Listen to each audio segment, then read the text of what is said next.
It's been a while since I've done a video from my Discovering Metal Bands from Other Countries series. So given that the World Cup is now in its finals, at the time of recording this, I thought it would be a good idea to revisit it. I am calling this the World Cup of Metal. I will be focusing on the final four countries: France, England, Spain, and Argentina. But I'm not talking about the obvious mainstream giants today. I'm diving deep into each nation, celebrating the pioneers, the innovators, and the underground icons that put these countries on the global metal map. From foundational new wave of British heavy metal cult heroes to south of the equator thrash legends, I'm breaking down 4 to 5 essential bands from each semi-finalist. Let's get into it. We kick things off with France. For decades, the French metal scene was a bit of an underdog compared to its European neighbors, but over the last 20 years, France has transformed into one of the most innovative, artistic, and downright terrifying forces in heavy music. They don't just play metal, they reshape its very boundaries.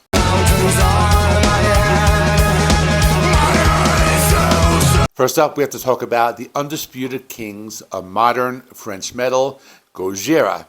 Hailing from Andres, these progressive death metal giants have taken the world by storm, and their echo-conscious lyricism, crushing syncopated rhythms, and unmatched live energy. Albums like From Mars to Sirius and my personal favorite, The Way of All Flesh, are modern masterpieces. Gojira successfully bridged the gap between technical, mind-bending death metal and massive, arena-sized hooks, proving that heavy music can be both intensely intellectual and physically devastating.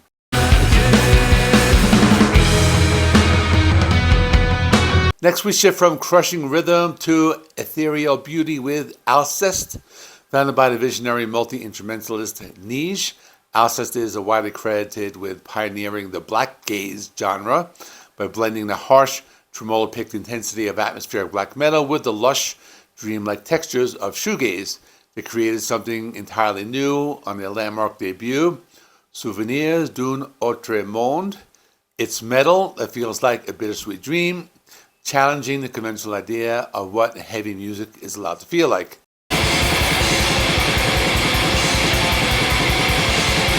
If Alcest represents the light, Deathspell Omega represents the absolute pitch black dark.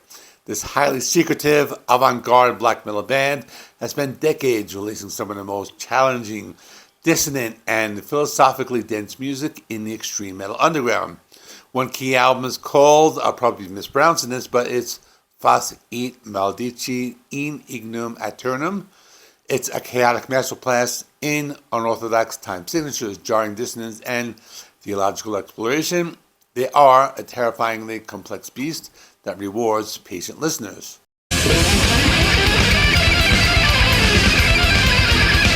For the old school heads, we have to pay tribute to the pioneering death thrash outfit, Massacra. Active primarily in the late 80s and early 90s, Massacra was France's answer to the burgeoning global death metal movement. Their album, Enjoy the Violence, is a blistering high-speed assault that rivaled the intensity of the early Florida death metal scene. They laid the essential foundation for extreme music in France, proving the country could deliver pure, unadulterated savagery.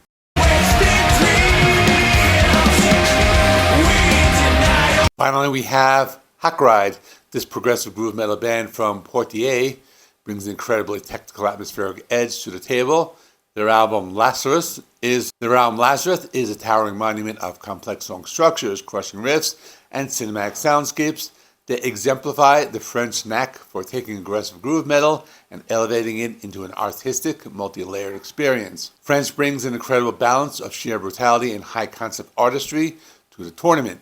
Next up is England. Now, we all know the Titans, Black Sabbath, Iron Maiden, Judas Priest, Motorhead. They practically invented the genre. But today, I'm bypassing the stadium cellars to shine a light on the criminally underrated, the cult legends, and the hidden gems of English metal history.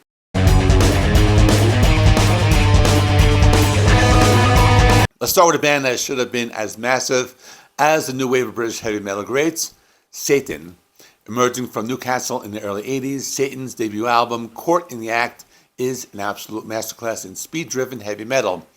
boasting some of the most intricate neoclassical dual guitar harmonies ever recorded by the duo of Russ Tippins and Steve Ramsey. Their music was fast, aggressive, and highly technical. Though they never achieved mainstream commercial success, they influenced the entire thrash metal movement and continue to release top-tier albums today.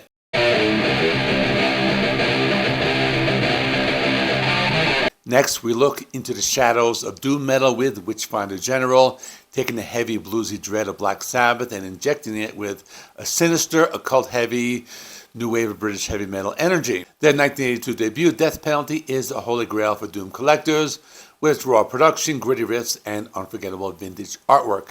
Witchfinder General helped codify the aesthetic of sound of traditional doom metal, earning them a permanent place in the Underground Hall of Fame.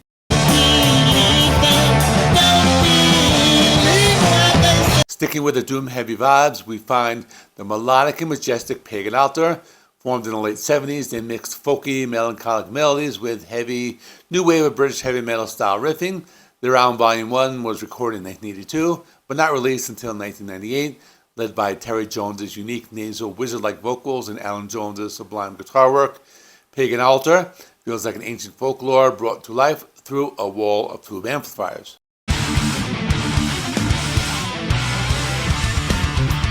Then we have Hell, a highly theatrical occult metal band formed in 1982. Although they disbanded in the late 80s without releasing a proper album, their influence on the local scene was legendary.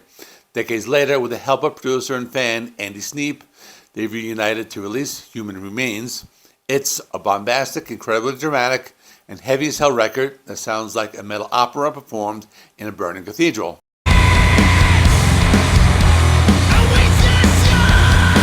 Finally, representing the modern underground, we have Conan. If you want music that sounds like cavemen fighting a woolly mammoth, this is it. Hailing from Liverpool, Conan plays like they describe cavemen battle doom. Their album Monos features some of the most down-tuned, fuzz-drenched, and earth-shattering guitar tones ever committed to tape. It's a slow, primitive, and undeniably heavy. England's underground legacy proves that the cradle of metal still holds some of the deepest, darkest secrets in the genre. Now, we head to Spain, a country whose metal scene is fueled by unmatched passion, blazing speed, and fiercely loyal fans. Spanish metal is characterized by its dramatic flair, incredible guitar virtuosity, and a proud tradition of singing in their native language.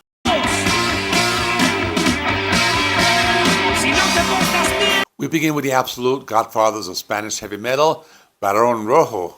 Formed in Madrid in 1980, they became international sensations with their legendary sophomore album, Volumen Brutal, singing with raw social commentary and boasting razor-sharp hard rock riffs.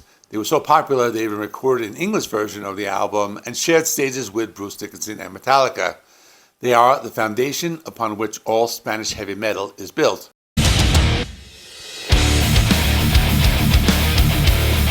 But now for something more modern, and I would say out of all these, this is my favorite band from Spain.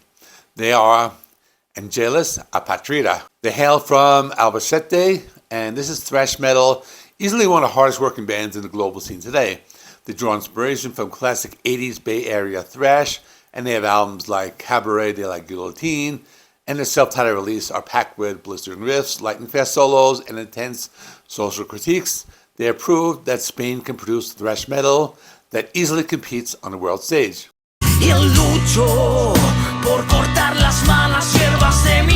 Next up is Saratoga, a cornerstone of Spanish power and heavy metal. Formed in 1992, Saratoga achieved legendary status in the Spanish-speaking world, particularly during the era of their 2002 album, Horcas, featuring the soaring operatic vocal delivery of Leo Jimenez and the relentless bass work of Nico Del Hierro.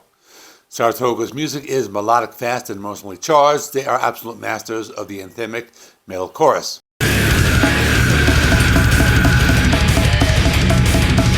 For something completely different and incredibly extreme, we look to Wormed. This Madrid-based band plays a highly technical, sci-fi themed brutal death metal. Their albums like Explodromos are mind-bending sonic journeys filled with complex, dizzying guitar work, astronomical concept narratives, and some of the deepest, most inhuman guttural vocals you will ever hear. Worm doesn't just play brutal music, they transport you to a cold, decaying outer space.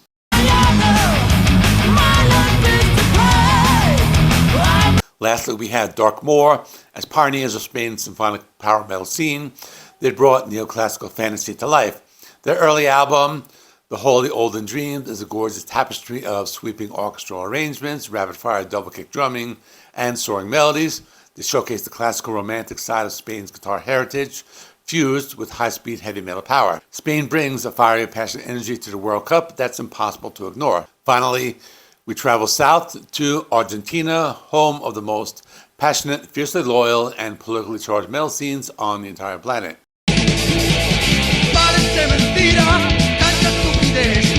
In Argentina, heavy metal isn't just a subgenre of music, it's a way of life, born out of social struggle, working class pride, and deep-seated rebellious spirit. A journey through Argentine metal begins with a legendary V8 or V8, formed in the late 70s during a turbulent political era. V8 is universally recognized as the pioneer of Argentine heavy and speed metal.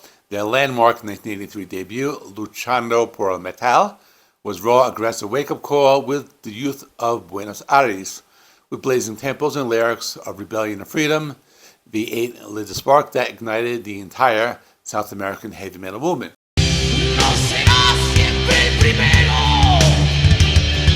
From the ashes of V8 came Hermética, arguably the most beloved and culturally significant band in the history of Argentine metal. Founded by the legendary late bassist and lyricist Ricardo Iorio, Hermética captured the heart of working class with their raw thrash metal and deeply poetic socio-political lyrics. Their masterpiece, Ácido Argentino, is a sacred text for metalheads across the country. They sang about the struggles of everyday life, making them the voice of a generation.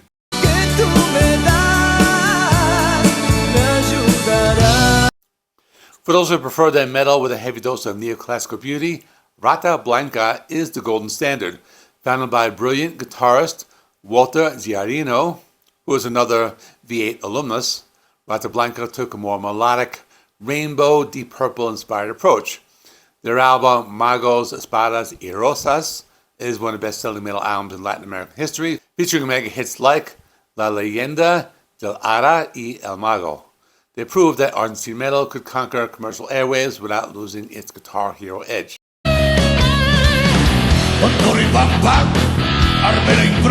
Following the split of Hermética, Ricardo Iorio formed Almafuerte, a band that further fused heavy metal with Argentine folk traditions and national identity.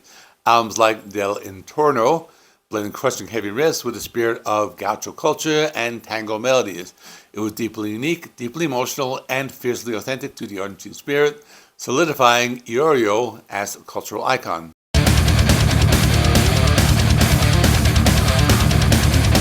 To round out the Argentine metal landscape, we have Horcas, founded by former V8 guitarist Osvaldo Civile.